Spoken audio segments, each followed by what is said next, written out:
in his final words, I found an ace that I could. Welcome, everybody, to Off Day with Ballpark Nation.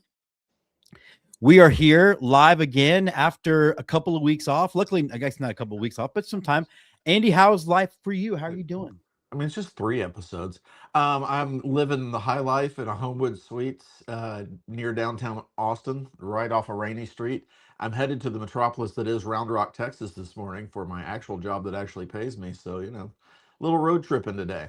Little road tripping, and then back to the H town after that for the weekend. Meandering back to Houston this evening to go to Bob Schneider at the Mucky Duck with some friends. So, oh, good. That's a good show. and I'm having an Austin experience in Houston. So, I mean, it's Yeah. Although I have often said that there's a lot of things about Houston now, especially inside the loop, that it's what Austin pretends it is for visitors. Like what Austin used to be and doesn't want to tell itself it's not that anymore. Right. Yeah. As it will take me 15 minutes to get out of the hotel parking lot because of the interstate construction right outside the door. I'm pretty jazzed about it. Yeah, it's going to be a lot of fun for you. Well, I mean, there's some good news, I guess. It's funny. We make a lot of, because we've got some politics to talk about today, and we make a lot of comparisons. Is there stuff going on, Jim? There's stuff going on. And I woke up pissed off at the administration in a way that I've not been pissed off at this administration in a long time, but I'll get to it. But there's a lot of comparison to the Emperor's New Clothes. That's the Houston Astros right now, right? Like, look, they're a game and a half out. And frankly, you're a game and a half out. And what do we always say? If you can get to win that division, and it seems like nobody really wants to, you can make a run in the playoffs. And there is, I think, enough top end talent. The Astros, if we're being honest, the Astros are as talented in the very top echelons of their roster as any team in baseball. Below that, there's a steep fall off. The worst outfield in baseball, possibly the worst outfield OPS in Astros history. But you're a game and a half out. If you're Jim Crane, what is your thought process? I think Jim Crane's smart enough to know you can't push all your chips in to try to win this year, but maybe you're not selling. Like, what is your thought process if you're being honest and you're being Jim Crane? If I'm Jim Crane, I'm wondering if I should get the newest Airstream for myself. I just give it away to friends as a tax write-off. Wondering if my next private jet is going to be something that is more luxurious than my last private jet, or that if I should own 5 yachts instead of 4. Those are the problems that Jim Crane has. The Astros have different problems. There's a lot of Crane bashing going on, and some of it is deserved because this roster construction, while you've got some people I think asleep at the wheel from an on-field perspective and from a roster construction perspective, they are at least hamstrung by the idea that Jim Crane wanted to be under the tax threshold at least to start the season. And so some players that probably would have been better than what we have in the outfield right now were dealt away to save money. And I don't think anybody's made a secret of that. It wasn't like somebody said, hey, we really would need to get rid of Jesus Sanchez to get Joey Loperfido back. That's the thing. Yeah. Joey Loperfido had 5 more years of club control, and he doesn't make anything. He makes league minimum. And it had about the same offensive output last year. Right. Sanchez. But yeah, hindsight being 2020, Sanchez would be more valuable in our outfield than Loperfido has to this point. I'm loath to say this because I know how Twitter is going to react. Hi, Twitter. Mauricio Dubon is having a better outfield season than most of our outfielders. So he would have been a better addition, but he also makes $6.1 million as a utility player. So concessions had to be made. I'm just struck by, I don't think the Astros were ever as bad as they were when they were losing 8 games in a row in April. I don't think they're as good as they are right now, winning 5 of their last 6 series. So the answer is probably somewhere in the middle. They still have, a 3-game gap just to get to 500. They have not proven that they can win consistently 3, 4, 5 games in a row. So it's going to be this kind of uphill slog. And for Jim Crane and for Dana Brown, that probably triggers, well, we need to get some help. We need to buy. We need to. And that brings us to the problem that we have had as Astros fans for the last 3 or 4 years is who wants this collection of never going to be's that we have in Double A and Triple A right now. We don't have a talent pool that we can deal from, and the little bit of talent we have, we should be hanging on to because Right. our major league roster is getting old, and we've seen this year they can go be ineffective for long stretches of the baseball season. Yeah. I mean, even Altuve, who's kind of, again, doing Altuve things and having a resurgence, I think part of him having that resurgence is where he's sitting in the lineup, which is farther down in the lineup than he has been majority of his career. And like we said at the beginning of the season, is probably where he should be hitting in the lineup. I mean, I think he hit 5th yesterday, but he's hit as far as 7th since he's come back. So, yeah, I tend to agree. I don't want to see anything crazy happen one way or the other. I don't necessarily want to see him sell like everyone, but I think if somebody calls about Christian Walker, you're silly to not make that deal. Yep, absolutely. And the holes on this team, the glaring holes on this team, are still the glaring holes that were on this team at the end of last year, at the beginning of this season. We need a left-handed bat in the outfield who can play every day and put up consistent consistent offensive numbers. To date, Dana Brown has been on this job for 3 years. And the day that he landed in Houston, and I know we talk about this every week that we talk about the Astros, I'm going to get outfield help, left-handed help, and it's going to, and we've yet to see it. Jesus Sanchez was the last effort to, I think, make that happen. It didn't work out in Houston.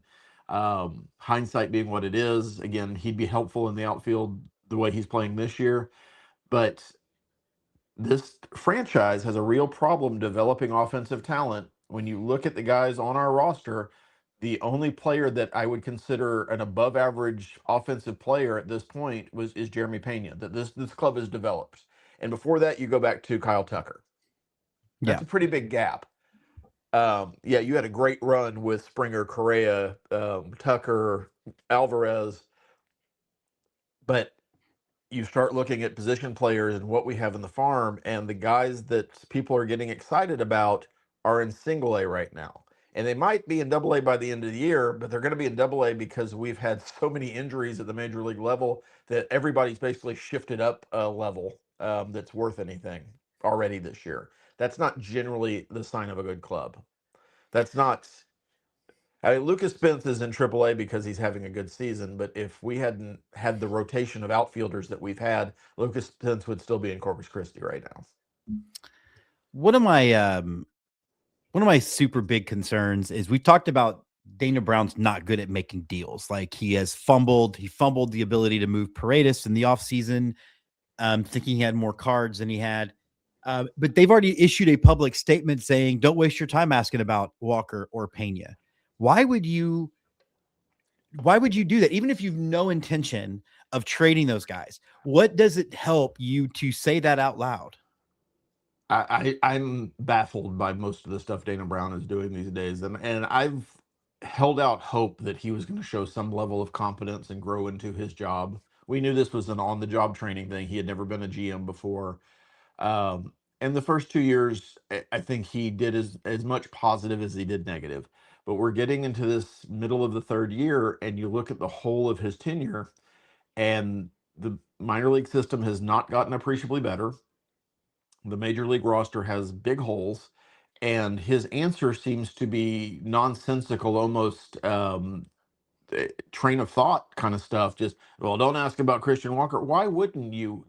I mean, you're going to play hard to get, which I guess is what he's doing. Super. But why go to Chandler Rome and make that statement? Why go to Brian McTaggart and make that statement? Just be the GM off camera and work the phones. And hopefully your staff is working the phones because you do need help. It reminds me of this old Sam Kinison bit when he was talking about how this girl he was dating just announced out of nowhere that she wouldn't do anal sex. And he's like, I didn't even want to, but now that you told me, hey, maybe that's what he's trying to do. Like, I didn't even think about it. And now you said I can't have it. I mean, maybe that's what, maybe he's like, you can't have Christian Walker. Maybe. And the window for Christian Walker may have already closed because he's in a little bit. I mean, he had a single yesterday, but has been in a pretty big slump, striking out, I think, 6 of his last 7 at bats. Similar to what we saw this time last year before the baby. We've given that baby a lot of credit for the Christian Walker resurgence. Baby needs to step it up. Yeah, I don't know what his daughter baby. is up to these days. She's gonna celebrate her first birthday, but I mean, really, you've got responsibilities, ma'am. Well, I wanted to move into the next topic because Also, before we do move on, part of the reason the Astros we're even talking about them at the head of the show is because the American League is horrible this year. And the American League West is even horribler. But I looked up, we're a game and a half out of first behind Seattle. We're a game out of the last wild card spot. Actually, as of this morning, we're tied. There are only 4 teams in the American League with a winning record right now. We're halfway through the season. Yeah, I mean, it's bad. It's not that your Astros are good. Now, that doesn't matter. You're playing against you play the schedule you're dealt. And if the Astros lost to the World Series to an 89 win Nationals team. So we all know what can happen, but this team's still on pace to win 76 games. But that's my point is don't look at what can happen because the rest of it's around you and think that somehow makes you good. It doesn't. One of the things I was going to bring up is famously, I was supposed to go to spring training in spring of 2020. You were. You talked about it a lot. A lot about it. A lot about going. I think 2 days before we were supposed to fly out, we all know what happened. Well, this coming up, I have in this March, because of how Easter falls, I essentially have 15 straight days off for spring break. But there's not going to be spring training again. And I wanted to just highlight with you really quickly some of what Major League Baseball has made as their, now this is now basically based on their second proposal, which means their first proposal was already rebuffed. Now, some of this I don't actually hate. It calls for a payroll ceiling of $245 million and a hard floor of $171 million. Free agents switching teams, maximum of a 5-year deal. And that if you're re-signing your own players, that can be a 6-year deal. Free agent. Did Jim Crane's front office write some of this? It sounds like it. Free agent contracts are limited to only being 15% of a team's annual salary cap, which I actually do like. No more deferrals. They will lower the amount of salary hikes you can get through arbitration. Owners offered to accept the player's proposal, granting free agency after 5 years service time for players age 30 or older, and to eliminate qualifying officer systems. And of course, the Major League Baseball Player Association has dismissed all of this out of hand. Andy, they're a long way from coming to some kind of agreement.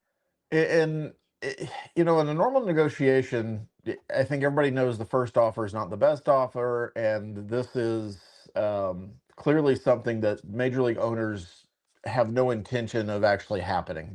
I don't think there's any of them that are foolish enough to think that any of that the players union was going to go, oh yeah, some of that makes sense. That wasn't the goal. That was stating their case. What I find interesting is how blatant this first offer is, because what they put on paper, what that proposal is exactly what the owners want. They want that to happen, with, I think, the possible exception of the television revenue sharing, which you did not mention. Yeah. Because that'll never happen either. Yankees and Dodgers are not giving up their TV money to help Kansas City. They're just not. I will also say that most of this proposal is essentially what the NBA and the NFL already do. Sure. But the problem is that we're 30 years past those leagues putting those kind of systems in place. Yeah. And I tend to believe that some of Manfred's rhetoric is working against him here. He likes to remind us, when he doesn't want to do anything about something going on with a baseball team, that the Major League Baseball is just a loose affiliation of 30 guys who own teams that happen to need to play each other, and that's we just have that unifying thing. But other than that, they're independent businesses, and we don't get involved when the Braves want to do a horribly racist chant at fans, or when San Francisco wants to protest the Giants because they have a bunch of neo-fascist Christian idiots on their team. They don't like getting involved. uh, and that's going to prevent a lot of those things that I think a normal person walking in with no prior knowledge would go, this is a thing you should do. They should share television revenue from dollar one. They don't. They're not gonna. What they're trying to do is shift in a dramatic way the amount of revenue that goes to the players versus what goes to the owners, and limit it in a way that you wouldn't even think about getting back to these current percentages for 20, 30 years. We can talk about individual things, and there's some doozies in there, but ultimately that initial offer was every owner's wet dream because it reduces the amount of money that they would ever have to pay for talent, which is their highest cost center. It And eats into their and it profits. would weaken the Players Association to the point that who knows what the next deal would even look like. Yeah, I mean, and It- you want an example of that? Look at how many times the National Football League Players Association has disbanded over the last 20 years. I think it's like 3. Mhm. They always come back with somebody else, and it's always like, well, we don't have any room to negotiate anything, so I don't know why we have a union. Yeah. Yeah, it definitely spells that we are a long way away from figuring any of this out. And you know, there are things that I think in this proposal that I think would be good for the game overall. I think the sharing of TV revenue is one of those things. I think, even though probably un-American to say you can't have deferrals, it should be up to any individual to be able to discuss to Well, structure their contract like they how want. does that work exactly? Because isn't Otani's contract deferred for like 20 years? I mean, aren't there some really far out there deferrals? If you're gonna, is he grandfathered in, which would give the Dodgers this really distinct advantage for the length of his time he's with that franchise? Or do they cut it up and rip up Otani's contract and make the Dodgers negotiate a new one? There's some, and Otani's not the only one in the situation. Bobby Bonilla has been deferred for 50 years now. I think he still has 10 to go. Yeah, We're I about to assume come there's up on some Bobby Bonilla Day, grandfathering. by the way. I'm assuming, yeah, I'm assuming there's some grandfathering going in for all of this stuff, but who But knows? I mean, ultimately, we could sit there and pick individual nits out of the things the owners have proposed and the players' union reaction to it. But I think the bottom line is you're exactly right. All you should get out of this, if you're a baseball fan, is that baseball in 2027, we might get half a season because there's going to be a work stoppage that is probably worse than any other work stoppage that this sport has seen. And can the Maybe sport up to the point survive of it? the NHL work stoppage where they just lost an entire season. And but can baseball survive it this time? Because it's a way different environment than '94, where we've got so much more competing for our attention. I mean, we're seeing what's happening, what the World Cup is doing to soccer, and I have a feeling some of this energy, not all of it, but some of the energy is going to last. I think um, baseball really would be wise, both the players and the owners, to realize that you can only screw over your fan base so long before your fan base goes and finds other things to do. Yeah, there was at least one podcast I was listening to on my old man walk this morning that was talking about, I think it was just a amalgamation of media ratings. So probably online ratings, television ratings, radio ratings, podcast, I mean, just all this kind of stuff. But that soccer in America has passed up baseball to be the third most popular sport behind football and basketball, behind specifically the NFL and the NBA. We can argue about where college football should be in that. I don't know what their rankings were, but the fact that soccer is at least in that argument, and Yeah. not just because the World Cup is happening, tells you how much baseball seems to have lost the plot. And I mean, we talk about it all the time, but there's just a lack of understanding and a lack of touch with the fan base that wants to support a team. Baseball used to be about anybody being able to afford a ticket and going to a game, and it's turning more and more into a corporate game. You talk about opening day tickets against a shitty Angels team that dynamic pricing was pushing to 350 for a ticket on the lower level. Yeah. That's not a baseball game. We were supposed And I'm to not go. against capitalism by any means, but there is a point where the owners are going to have to realize that there is a finite amount of corporations, and there's a whole lot of us proletariat out there that would like to attend a baseball game and not have to choose, do I go to this one baseball game for 2.5 hours, or do I pay my mortgage? Yeah. And then recognizing that corporate sponsors aren't necessarily the ones that are buying hats and buying gear and buying all that other ancillary Tuning income, into your television shows, your streaming channels, all all of that. that. Yeah, it's pretty short-sighted in my opinion. And we were making our plans for Ballpark Nation, and we were supposed to do the Dodgers, and it's just I can't afford the I can't afford those tickets. I choose not to afford those tickets. That we will go watch the Ontario Tower Buzzers instead. Like, Sure. I'd rather go to a minor league game anyway, and just the prices.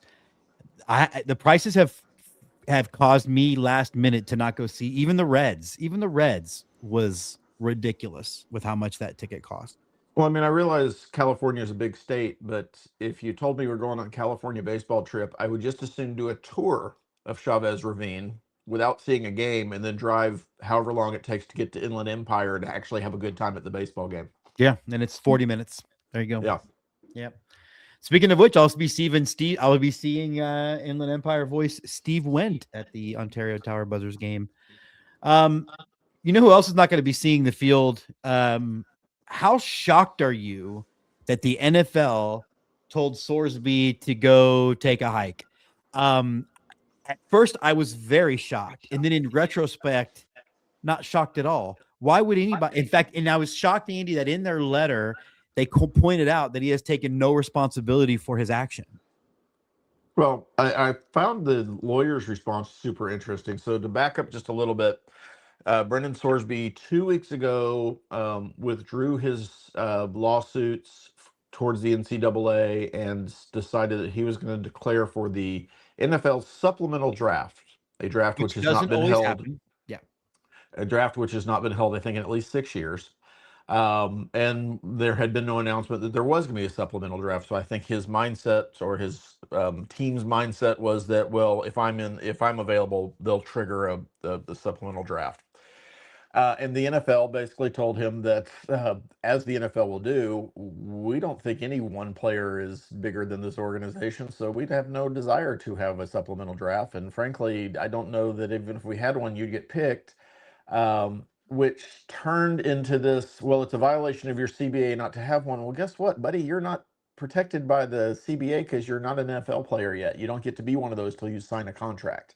Yeah.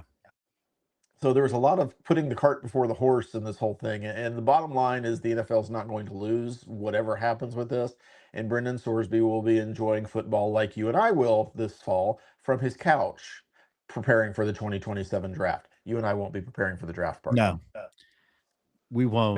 Maybe to watch it on TV. Although, you know what?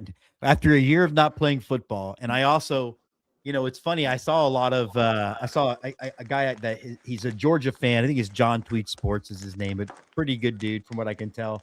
And he tweeted out something pretty funny, and it was somebody like, all this for a guy who threw for 70 yards against Nebraska last year. Like, yeah, that's the other thing is he's being the best quarterback in the transfer portal is like, I almost said about 9 things that were pretty offensive about overweight people, but I stopped. But it's like being the hottest dude at an ugly guy convention. Who cares? I mean, you got the best pitcher available in the portal. Was he the best pitcher? Was he the best pitcher available in the portal? Yeah, because Sorsby would have been absolutely the best quarterback available in the supplemental draft should they have held one. They've held one, yes.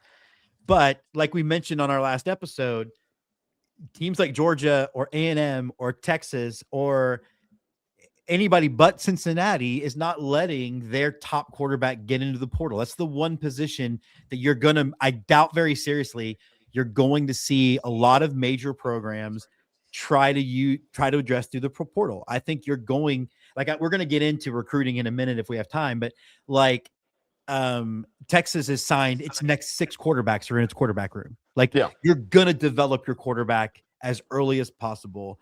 I mean, we actually saw Oklahoma try to fix their quarterback room in the portal, and it didn't work. Yeah, I mean, there have been a few stories where you've seen Miami make a playoff run this year because they got the Georgia quarterback out of the portal. But those stories are few and far in between. And Because was it the Georgia quarterback that put him on that run? Because he sure did shit the bed when. No, it was their defense, but Yeah. he at least was pedestrian enough not to hurt the team. Sure. And if Georgia wanted him, they would have kept him. But you're 100% right. There was very little effort made on Georgia's behalf. But oh no, please don't. I know we're not allowed to talk about Brer Bear and Brer Fox and Brer Rabbit, but that all feels very much like a Brer Rabbit situation. Oh, please don't throw me in the Briar Patch. Please don't throw me in the Briar Patch. Right. Song of the South. Boy, is that even on Disney Plus? I think that's no. You can't get it. You can't get it anywhere, and for good reason. For good reason. Only as an historical document, it seems important. But yes, for good reason. I think those are one of the things, like the Confederate statues, that should be put in a museum, and you need to go watch it with all the context being explained to you before you start watching. Before you watch it, yeah. No, and the great thing about this, and I have a Texas Tech fan in my office, so small sample size, but she at least realizes that this was the best possible outcome for Texas Tech. It was.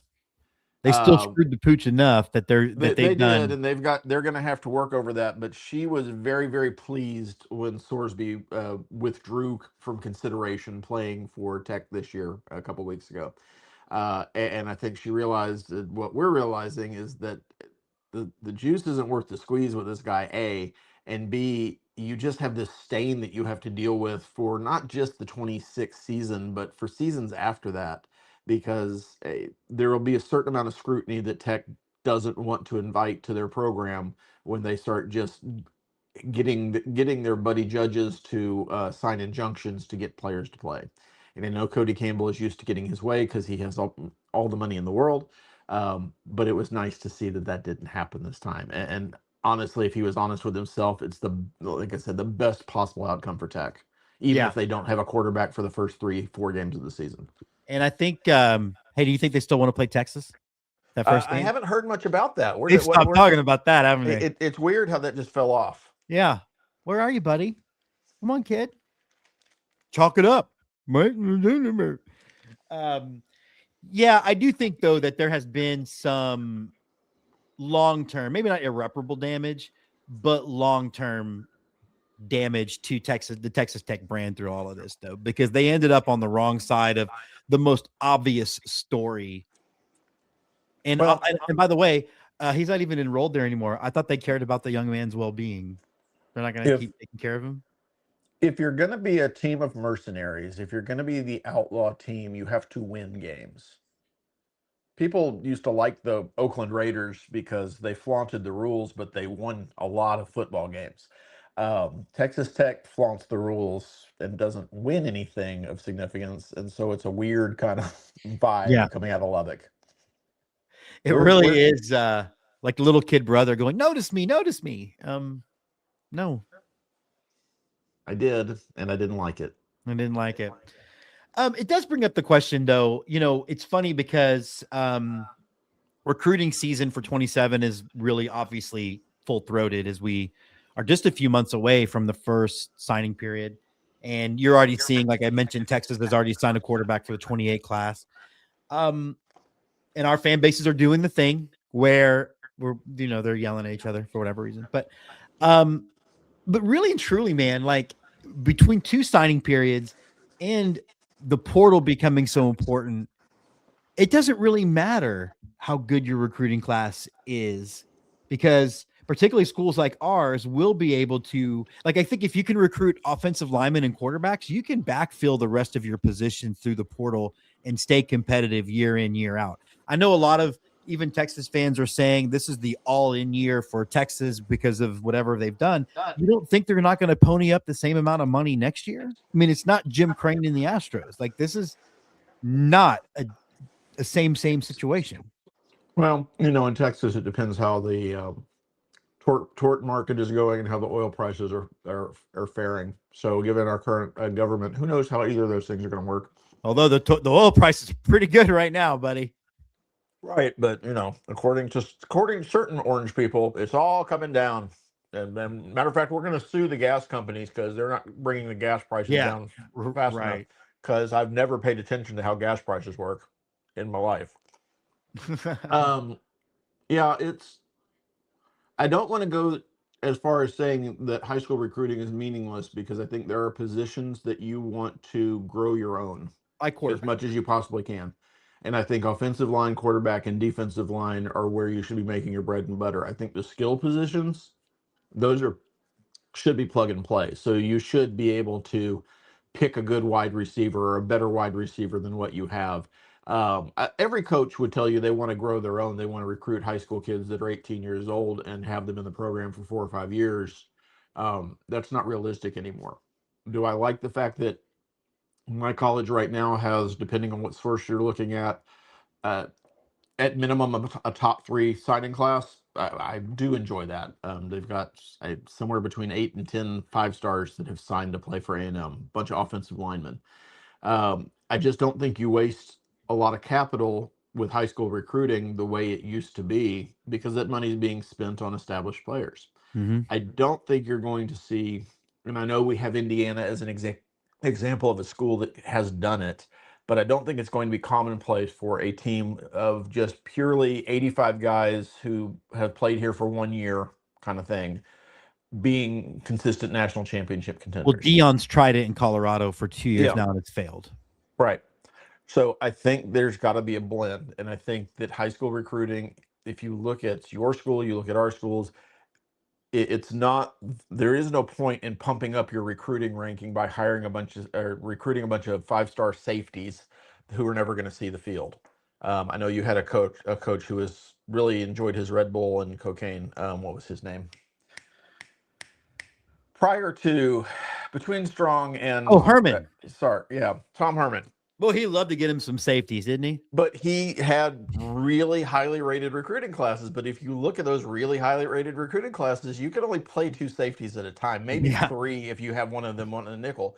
I've got 20 5-star safeties. Well, great. None of them play. Yeah. Fantastic. Good I on have you. a signed Charlie Strong picture in my office because we met him and he was the nicest guy. Sure. So to your point, quarterbacks, offensive line, defensive linemen, those are where you should be spending your high school capital. Wide receivers, running backs, defensive backs. I think that with some exceptions, because there will be superior talent at the high school level, those are the places where you can fix your roster through the portal. But most coaches would tell you they'd rather only have to cherry pick the portal rather than Sure. rebuild a team. And big programs will have the ability to do that. Smaller programs are going to churn And we're rosters talking every year. about on this show, and we mentioned Georgia earlier. Like those are 3 teams that are halves that are going to be able to do both. Like that's the thing. Texas's recruiting class will finish in the top 5 for 2027. It's already got momentum. I think 3 5-star signed in the last couple of weeks. Yeah, like it's really we could be Yankee fans with what we're talking about when it comes to our program. Like Well, if you talk, I mean, not to keep picking on Tech, but I think it's either Tech or U of H had no high school recruits last year or the year before. They just didn't bother to do it because there was no point to it. Because they were going to go full in on the portal and buy their team. I think that was Tech. And so they ended up with like 5 guys, 6 guys maybe that were high school players. But if you've got resources, even great resources, why waste them on one place when you're getting better success from the other place? And I think that was the thought process. It's not the long-term answer for building a team, building a program, but there are teams who are going to try to do it basically because Kurt Signetti was able to do it in Indiana. But it also really does. unfortunately, not every program has Kurt Signetti as their head coach.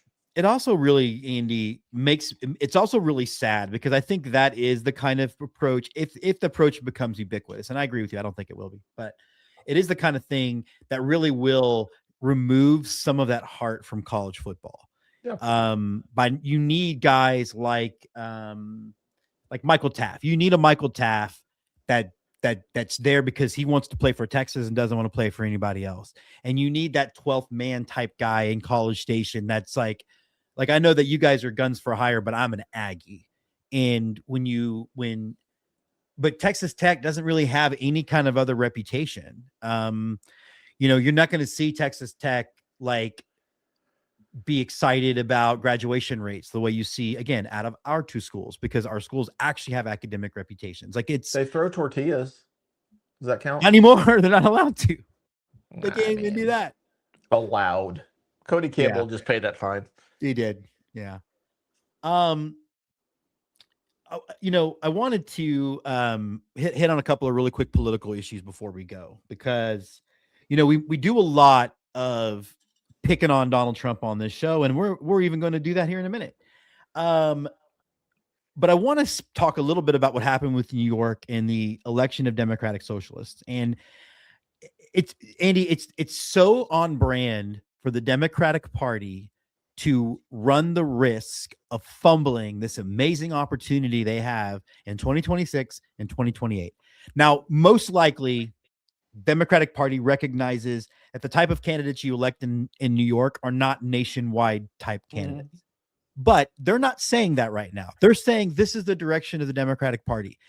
We live in a center-right country, and they would rather pinch their nose and roll with Republicans again than run the risk of electing Democratic Socialists. Only the Democratic Party could fuck this up.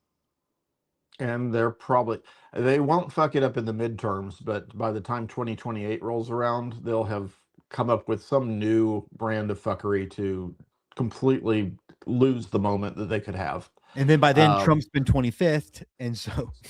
Well, but I mean, you're looking at a party that still looks to Chuck Schumer and Hakeem Jeffries as leaders. They've proven over the last 6 years that they're not leaders. Yeah. They're not leadership. They're just the guys who happen to be in place. I mean, Hakeem lost almost every primary he endorsed. Yes, because nobody thinks that they're going to do anything but kowtow to whoever happens to be in power or whoever happens to be in favor. The idea that they are openly campaigning against Mandami or other socialist candidates, like they have been the past week and the past several months, is because they're afraid of losing their position of power. And ultimately, I think the people who are willing to vote left or willing to vote Democrat, or even the independents who are willing to look at something new, see that they're not offering anything new. And it's not just messaging. I know I've heard a lot of people, well, the Democrats are horrible at messaging. They are, but they're also horrible at reading the room. And they always have been. And so it's, you look at somebody like Chuck Schumer, who is an elderly man. There's not a nice way to, I mean, it's not a bad thing, but he's too old to be in the office that he holds. And his campaign stumps, when he does have to campaign, I think it's the Smith family, but it's this made-up family of Republicans that he claims to talk to, and that's how he gets his views on what the other side is after or wanting, and why they couldn't vote for Kamala Harris and all. And it turns out he's so out of touch that he couldn't just actually talk to people. He had to make up a family and make up what their talking points would have been. I don't know. He could talk to the people in Congress that are Republican and find out what their talking points are, because they're not exactly secret about them. Yeah. He could talk to the Heritage Foundation and find out what Project 2025 was actually about. It wasn't a secret, although, Donald Trump didn't know anything about it until he did. But yeah, the Democrats are absolutely going to blow this moment. There's enough. But here's the thing, dude. There's enough animus over what's going on right now that I think you will see a large amount of seats shift to the Democratic side, and they'll probably lose the House. They'll lose the GOP will lose the House, and they will get close to losing the Senate. I don't think they're going to lose the Senate because of the economy. Well, they're not going to. I'll tell you why they're not going to win the Senate. The Democrats aren't going to win the Senate, but part of that is that the Mandami thing hasn't had a chance to really work its way through the Democratic Party at large. If it does, the Democratic Party will not win nationwide. They will lose. Mandami is a communist, and I don't care what he says. When he's got his top aides saying we need to elect more communists, he's a communist. When he talks about seizing means of production, that's communism. Sure, but our federal government does that right now. I mean, we have a president who's talking about seizing the means of production. Well, exactly. Or who has actually done it in some cases. There's a reason why I don't vote Republican anymore. But I'm that voter that if it's between a Mandami style Democratic Socialist / communist or rolling with the Republican Party again, I'm probably going to roll with the Republican Party again, because there are certain things that are just too far out of bounds for me. And the Democratic Party is going to fuck this moment up by not moving to the center. And it's going to be sad and also hilarious to watch. Well, I don't know that I'm going to have a whole lot of laughter for it, because it just means 2 to 8 more years of the status quo, which is destroying the country. And I don't think that I'm being hyperbolic with. You're not. The economy is one thing, and I think that beyond everything else, not every voter is as educated as you and wants to be as educated as you. So they will vote based on how gas prices are. They will vote based on how grocery prices are. They will vote on vibes. The Democrats won't win for a lot of reasons, but they won't win mostly because they don't know how to put out vibes. They don't know how to capture a moment. There's a way to embrace, and I'm not saying they should or shouldn't, but if you've got coastal cities, coastal states, big blue cities, there's a way to embrace some of the populism that Mandami ran on and won on, and translate that to middle America. You soften the edges, but it's a communication thing. Reagan, for instance, had a lot of unpopular policies, but his reputation as a great communicator made them feel a lot better, made people feel a lot better about things. And we can look back in hindsight and see there were some damaging things that his administration did, as well as some positive things. But at the moment, he captured a certain zeitgeist that was going on in the country and was able to communicate a vision through the city on the hill, which I know was Bush, but that's No, it was Reagan. Reagan's the one who decided shining city on the hill. I feel like HW repeated it at least once enough in my brain that it's stuck that it sank in. But is able to set a vision. I've really always been very critical to myself about how we elect people and what we consider leaders, because it's not about the best person for the job. It's about the person who talks the best. But that is a part of leadership, is being able to communicate your ideas. To articulate yourself, yeah. To articulate yourself and to sell yourself, to sell your ideas to different groups of people. Not lying, not changing the message, but if I, in my real world, have to talk to my CEO, it's different than if I'm talking to a front desk clerk at a hotel. I need to tell them the same information, but I need to relay those things in different ways. Trump, for all his ills, communicates with his base in that way. And it's now just flat out lying about shit, which is, I mean, it's so beyond the pale. Making up vandals in a 30, the slit has now got up to 350 feet in a pool. Yeah. That has cameras on it 24 hours a day, but nobody saw anything happening. Nobody saw anything. I will say this. I want to get. That's the problem with it. Circle back. You would not get a call of that, but I think that's the problem for the Democratic Party, is they don't have anybody who can communicate their vision. No, I think that's not the problem. I think the concern I have is that Mandami does communicate exactly like you're talking about, and I think his policies may be different, but could be as dangerous to the country as. But Mandami is not winning a national election. He is at the height of where he is. I know he's. I agree with that. I agree with that. My premise of bringing up the topic was even, I don't believe his politics work outside of New York, but if they try to, they will fail. Sure. And if that's the supposition, the Democratic leadership, the DNC, they don't know what to do with Mandami. They won't lose the elections because they're embracing his progressive policies or his communist policies or whatever you want to refer to them as. They will lose because they're going to try to be so center that it's going to feel like nothing's different. So I'm just going to vote for the incumbent. Yeah. You're right. Problem. I think ultimately you're right. I just want to see the Democratic Party become the Democratic Party, how the Democratic Party works in Michigan, not how it works in New York. Sure. And I forgot the senator from Michigan that I really like, forgot her name, but I want to bring up 2 more topics. I know we got about 7 minutes left, but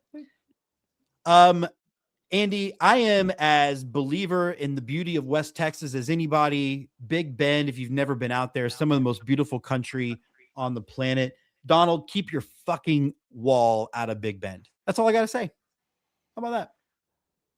I mean, is it just a fence, or is he open up drilling? Because that's the other thing he seems to want to do in national parks. Oh, I'm sure that's following. My only hope is that all of this is getting proposed so late in the game that things can start getting stopped. And I do think that there are going to be a lot of pushback, even from Republicans in Texas, when it comes to defacing one of the biggest, one of the most beautiful parts of our state, one of the parts we're most proud of. I know a lot of people don't like West Texas. I do. I like the landscape. And I know it's Big Bend's one of them, and I know that's what we're talking about right now, but I don't understand some of the initiatives, because there are some things that, even if I don't agree with them, I can see the line.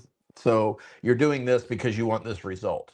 There's no winning result from throwing a fence in the middle of Big Bend. There's nothing positive that's going to happen. I'm sure Peter Navarro or somebody who likes to make up facts got in Trump's head and decided this was a thing we're doing. Or more likely, it's Stephen Miller deciding he doesn't like the color of rock over there, so he wants to put a fence up and not see it. But you could do things like just leave the national parks alone, and that would relieve 20% of the heat on your back. Mm-hmm. But they keep pursuing these really stupid things, and they're not even distractions anymore. It's just, I want to go fuck things up. I want to put Trump in giant letters in the middle of Yosemite National Park because that's a thing I want to do. And it's just, I know it's dementia. I know it is. Yeah, I mean, I was reading some of that new book by Maggie Haberman, and it sounds bad. I mean, it's weird how Jake Tapper has nothing to say about this. I guess his book will come out after Trump leaves office. Yeah. Super effective there, Jake. Way to go, Jake. I was going to talk a little bit about the World Cup today, but I wanted to talk a little bit about the Texas Volts, and we're going to end, Andy, with a 2-minute preview of what it looked like. But I'll just be honest with you. It was so much fun to go watch some professional softball. They have really designed their brand from top to bottom. And I'm not just talking about the Volts. I'm talking about the AUSA as well, the AUSL, the Athletic United Sports League. It's very girl empowered. It's very girl featured. It's very, youth softball. Look what you can be doing. You too can play professionally. And it was just a blast to be at. So that's going to wrap up the episode. I'm going to end with the preview, but Andy, we will be back, I think, on Monday. Yeah, I'll be coming to you from Portland, so it'll be like 6 a.m, but I'm going to be here, buddy. I will not be in a kitchenette at a Homewood Suites. Well, yay for us. I will be whispering so I don't wake up. Maybe I'll have Lulu guest host with me or something. That's fine. Well, she probably has better takes than I do. They won't be about sports, though. That's the problem. All right. For Andy, I'm Jim. This has been Off Day with Ballpark Nation. Everybody, I'm Alicia Better with Ballpark Nation, and we are here at our first ever AUSL Texas Volts game. Check it out. You wanna get on my level, but